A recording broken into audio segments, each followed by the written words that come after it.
EVM की बदौलत vote मिला है। भाई भाजपा की तो सरकार ईवीएम के दम पर बनती है, अगर वहां पर भी मोदी जी का कोई श्रेय होता तो भैया पता चल जाती। और आप जब तक ईवीएम को लेकर नहीं हटाएंगे तब तक आप सत्ता में कभी नहीं आ सकते। कि ये जीत हकीकत की है भी या नहीं है, पहले बात तो मुझे ये बताइए। जीत का श्रेय नरेंद्र मोदी जी को दिया जाए, ये जीत का श्रेय शिवराज सिंह चौहान को दिया जाए, या फिर ये जीत का श्रेय उन रशियनों को दिया जाए जिन रशियनों से चुनाव में वोट मंगवाए गए। सेमीफाइनल तो टीम इंडिया भी जीती थी, लेकिन वर्ल्ड कप हार गई थी, तो क्या पता वर्ल्ड कप हार जाए ये भी इसी तरीके से नरेंद्र मोदी जी। किस तरीके से देखते हैं कि 4 राज्यों की जो है काउंटिंग हुई है, जिसमें बीजेपी को जो है प्रचंड बहुमत के साथ जीत मिली, इसको आप किस तरीके से देख रहे हैं? देखिए, एक बात मैं आपको बता देता हूं कि जो आप बोल रहे हैं ना कि बीजेपी की प्रचंड जीत है, पहली बात तो मुझे ये बताइए कि जीत का श्रेय किसे दिया जाए। ये जीत का श्रेय नरेंद्र मोदी जी को दिया जाए, ये जीत का श्रेय शिवराज सिंह चौहान को दिया जाए, या फिर ये जीत का श्रेय उन रशियनों को दिया जाए जिन रशियनों से चुनाव में वोट मंगवाए गए। अब जो गोदी मीडिया के लोग हैं वो परेशान हैं कि पैनलिस्ट के तौर पर रशियनों को बिठाया जाए, नरेंद्र मोदी से बात करी जाए या बीजेपी के नेताओं से बात करी जाए, क्योंकि रशियनों ने भी तो वोट मांगा है, और रशियनों ने वोट मांगा है तो राजस्थान में सरकार भी बनी है। यानी मोदी जी का देखा नहीं आपने। आप अगर यहाँ पर थोड़ा सा एक्टिव रहते तो आपको पता भी चलता। आप लोग तो 24 घंटे मोदी जी के काम में व्यस्त थे कि मोदी जी कब कहाँ क्या यात्रा कर रहे हैं। इसके अलावा भी भारतीय जनता पार्टी के बहुत सारे लोग हैं जो नए नए कारनामे दिखाते हैं। तो इसी तरीके से राजस्थान में रशियनों से वोट मंगवाया गया था, वो शायद आपने नहीं देखा तो जाकर आप देख लीजिएगा। तो मैं पूछना चाह रहा हूँ कि जीत का श्रेय किसे दिया जाए।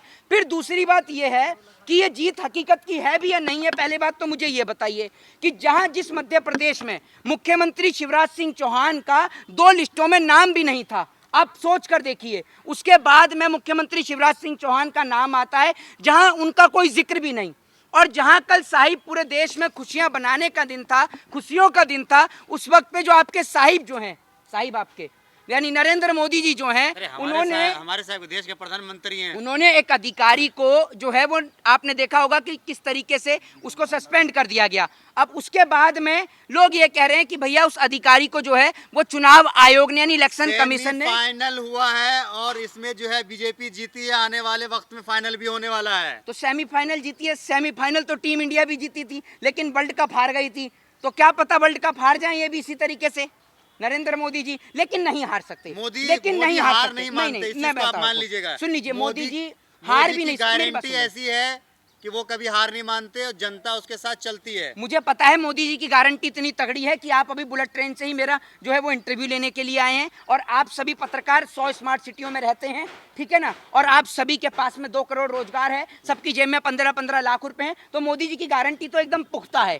मोदी जी अपनी गारंटी पर नहीं जीते। पहली बात मैं आपको बता दूं, बीजेपी के जीतने का एक ही एजेंडा है, पहला हिंदू और मुसलमान, दूसरा एजेंडा जो है वो बीजेपी का वो ये रहा है कि ईवीएम की बदौलत वोट मिला है, सिर्फ ईवीएम से। अब लोग कहेंगे आ गए ईवीएम का रोना रोने आ गए। अब लोग तो परेशान थे, अब परेशान थे लोग कि भैया हम ना तो कांग्रेस की जीत से ना बीजेपी की जीत से, ना तो हमें किसी से खुशी होती है ना हमें किसी से दुख होता है, लोग कुछ भी करें। लेकिन मैं ईवीएम की जो आपसे बात कर रहा हूँ, ये जीत की बात मैंने ईवीएम को लेकर कर्नाटक में जब कांग्रेस की सरकार बनी और पश्चिम बंगाल में ममता बनर्जी की सरकार बनी, तो उस दिन भी मैंने ईवीएम को लेकर सवाल खड़े किए थे। मैंने कहा था कि विपक्ष जो है वो 1-2 राज्य जीत जाए तो उसको ये ना समझे कि कहीं ईवीएम में हेराफेरी नहीं होती है, ठीक है, तो आप ये ना समझे। मैंने ये भी कही थी हिंदू जग गए हैं, अब नहीं सोने वाले हैं 24 तक।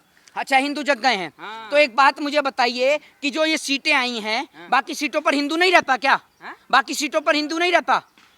सब जगह जीती है ना भाजपा, सब जगह भाजपा जीती है। हाँ। एक भी सीट नहीं आई, सबके खाते बंद। अरे सरकार किसकी बन रही है? नहीं, मुझे ये तो बता दीजिए, सरकार किसी की भी नहीं। सरकार तो एक बात मुझे बताइए, हिंदुओं के लिए एक बात मुझे बताइए, आज तक बीजेपी ने हिंदुओं के लिए काम कौन सा किया है? मंदिर बनवा दिया, आप कह रहे हैं ये बीजेपी ने बना। आप में से अगर एक पत्रकार में दम है तो अपना ये सड़ा हुआ चेहरा लेकर यहाँ आकर बोले कि और सामने चेहरा दिखा के कि मंदिर बीजेपी ने बनवाया है। बीजेपी ने मंदिर बनाया तो सुप्रीम कोर्ट ने क्या किया है? तो ये बात कहना, देखिए सुन लीजिए, सरकार ईवीएम की बनी है। दूसरी बात ये मैं आपको बता दूं कि कल तक जो सारे पत्रकार बोलते रहो ना, कल तक जो सारे पत्रकार हर जगह के यही दिखा रहे थे कि भैया मध्य प्रदेश के अंदर जो है राजस्थान के अंदर कांटे की टक्कर रहेगी, और उसके बाद अचानक से ऐसा क्या होता है कि सब पत्रकारों की जो है वो वहां पर रिपोर्टिंग करनी, ग्राउंड रिपोर्टिंग करनी फेल हो जाती है। आप कितने ग्राउंड रिपोर्टर्स के पत्रकारों को देखिए जिनका सबका यही कहना था कि मध्य प्रदेश के अंदर जो है वो शिवराज सिंह चौहान की सरकार नहीं बननी है जी। पनौती जिनके लिए है वो उनको पता ही है, और देश के लिए तो ग्रहण है भाई। भाजपा की तो सरकार ईवीएम के दम पर बनती है, अगर वहां पर भी मोदी जी का कोई श्रेय होता तो भैया पता चल जाती। और तेलंगाना में भी ईवीएम के थ्रू बनी है सरकार। किसमें? तेलंगाना में हो सकता है कि बीजेपी ने वहां पर क्या कहते हैं जितवा दिया हो, क्योंकि तेलंगाना में सब लोग जानते हैं कि अगर तेलंगाना में बीजेपी आ जाती तो सबको पता चल जाता। अब देखिए बीजेपी कहां कहां ईवीएम से बेईमानी नहीं करती, मैं आपको राज्य गिनाता हूं, पंजाब, तेलंगाना, साउथ, जिन जगहों पर वोट परसेंटेज सिखों का है या मुस्लिम वोट है ज्यादा, वहां पर बीजेपी बिल्कुल ईवीएम में छेड़खानी नहीं करती। उसके पीछे का कारण यह है कि बीजेपी एक्सपोज हो जाएगी। एक्सपोज ऐसे हो जाएगी, अगर पंजाब के अंदर बीजेपी ने अपनी सरकार बना दी ईवीएम में छेड़खानी कर कर। सुन एक मिनट सुन लीजिए, अभी पनौती पे आ गया। ईवीएम करवाना बंद कीजिए। चिल्ला रहे हैं आप, हैं? चिल्ला रहे नहीं ईवीएम का एक जहाँ पे हारते हैं वहाँ पे ईवीएम। अरे एक बात आप मुझे बताइए, मेरी बात ये बताइए मुझे। आज जब हम, अरे मेरी बात तो सुनिए, जब हम यहाँ से बैठकर साथ में नहीं है तो किसके? ईवीएम ईवीएम जनता आपको पता है कि साथ में नहीं है, तो अगर जनता साथ में नहीं बीजेपी के है साथ है। आपको कैसे पता? आप बीजेपी, आपने हर जगह रिपोर्टिंग करी है क्या?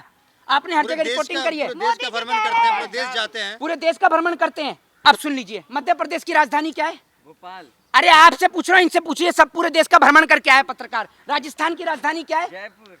बताइए ना। पत्रकार अरे इनसे भाई पूछ रहा हूँ मैं, बता अरे पत्रकार भाई, सवाल ये इतना पूरे छोटा- देश का बहुत- भ्रमण बहुत करते हैं। छोटा सवाल कर रहे हो ना, बहुत छोटा बहुत सवाल। छोटा सवाल अच्छा कर रहे हो, अच्छा लेकिन ठीक ठीक। किसको नहीं पता है कि एक मिनट अच्छा अच्छा। सवाल ये है, हाँ। सवाल ये है कि एक मिनट, जब आप हारते हैं तो ईवीएम का रोना काहे रोता है? छत्तीसगढ़ की राजधानी क्या है? अरे, जब आप हारते मुझे हैं- इस सवाल का जवाब आप जब दे। हारते ये हैं तो पत्रकार ईवीएम जो का कह रहा रोना है, क्यों होता नहीं नहीं, जब आप जिससे कह रहा हूँ जब मैं, आप हारते हैं तो नहीं, ईवीएम का रोना क्यों मेरे को रोता आप है? सवाल का जवाब दीजिए ना। अरे हम जो सवाल पूछ रहे हैं हाँ, उसका जवाब दीजिए ना। बताइए, पूछिए सवाल आपका क्या है? जब आपके पास जवाब नहीं है तो आप मध्य बिहार की राजधानी क्या है, दिल्ली की राजधानी? आप कह रहे हैं कि पूरे देश का भ्रमण करते हैं, इनको देशों की राजधानी नहीं पता, इनको ये नहीं पता होंगे कि वहाँ लोकसभा की सीटें कितनी है। और आप बहुत काउं कर रहे थे, आप बताइए कितनी सीटें वहाँ पर? अब देखा ये भी चिल्लाने लगा जब नहीं पता।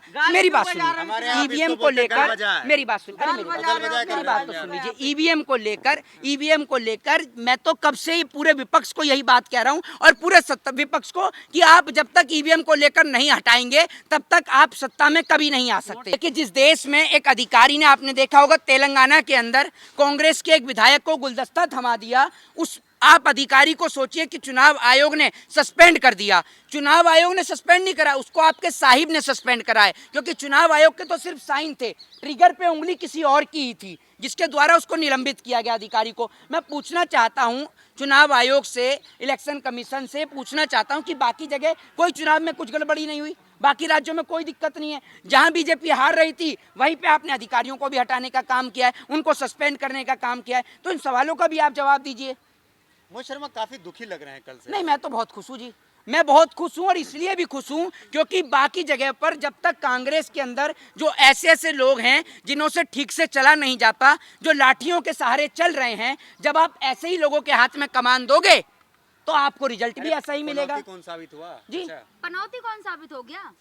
पनौती कौन है और कौन नहीं, वो पूरे देश को पता है। कौन है? वर्ल्ड कप किसकी वजह से हारे, किसके पहुंचने से हारे? लाखों लोग थे वहाँ देख रहे थे। बल्कि किसकी वजह से हारे लाखों बोलते लोग हैं? देख रहे थे। लाखों लोग तो मूर्खता वाली बात करते मेरी हैं। बात आप चुनाव किसकी वजह से हारे? लाखों लोग तो ग्राउंड में इंडिया का सेमीफाइनल का मैच भी देख रहे थे, हाँ। तब तो इंडिया नहीं हारी। हाँ। नवाज शरीफ से मिलने के लिए तो लाखों लोग जाते हैं, तब भी नवाज शरीफ नहीं गया।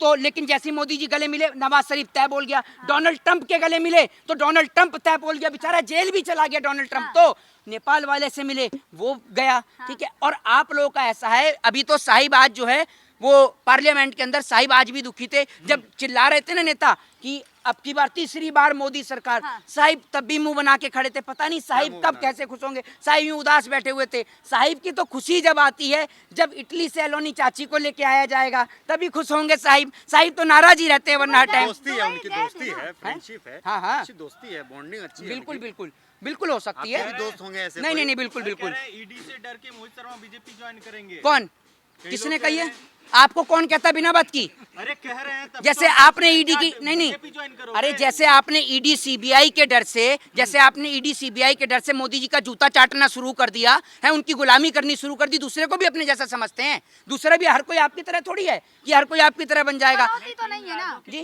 पनौती नहीं रहे ना। नहीं नहीं, पनौती ने आप अब तो बहुत चुनौती बन गए पनौती हैं, कर रहे अब थे। तो चुनौती बन गए हैं, पनौती कहाँ है, और बहुत बड़ी चुनौती बन गए हैं। अगर पनौती नहीं है तो साहिब से कहते कि वर्ल्ड कप ही जितवा देते, हाँ। क्यों नहीं जितवाया? एक बार भी नहीं जीते हैं। जनता बीजेपी का साथ नहीं छोड़ना चाहती, कह तो दिया है। जनता तो बीजेपी का साथ छोड़ना चाहती है, नहीं चाहती है, पता चल जाएगा अभी आपको। हाँ, पता चल गया मैं ना। आपसे कहता हूँ, अगर जनता साथ नहीं छोड़ना चाहती तो मोदी जी से कहिए ना कि एक बार चुनाव पंजाब से लड़ लें। हाँ। क्यों नहीं लड़ते मोदी जी पंजाब से अब चुनाव? लड़ेंगे तो जीत जाएंगे। हाँ तो लड़वा दो आप भी। हाँ। आप क्यों नहीं लड़वा देती? आपका रिश्तेदार है मोदी जी, पड़ोस में रहते हैं। नहीं जीत गई है पंजाब, कांग्रेस भी तो नहीं जीत गई है पंजाब। मैं आपसे कह तो रहा हूँ, देखिए जहां पर मैं आपको बता रहा हूँ, कांग्रेस, मैं यहाँ तो कांग्रेस का कोई प्रवक्ता तो हूँ नहीं, जो प्रवक्ता है आप कांग्रेस से पूछिए। कांग्रेस की हार से जीत से हमें कोई फर्क नहीं है, लेकिन हम तो इस देश के सवालों के मुद्दे को उठाते हैं ना। नेशनल दस्तक की आपसे गुजारिश है कि अगर इसको बचाना चाहते हैं तो नेशनल दस्तक को सब्सक्राइब करने के लिए रेड कलर के सब्सक्राइब बटन को दबाएं, फिर बेल आइकन की घंटी दबाएं। नेशनल दस्तक को बचाने के लिए बहुत जरूरी है कि हर खबर को शेयर करें, लाइक करें, कमेंट जरूर करें।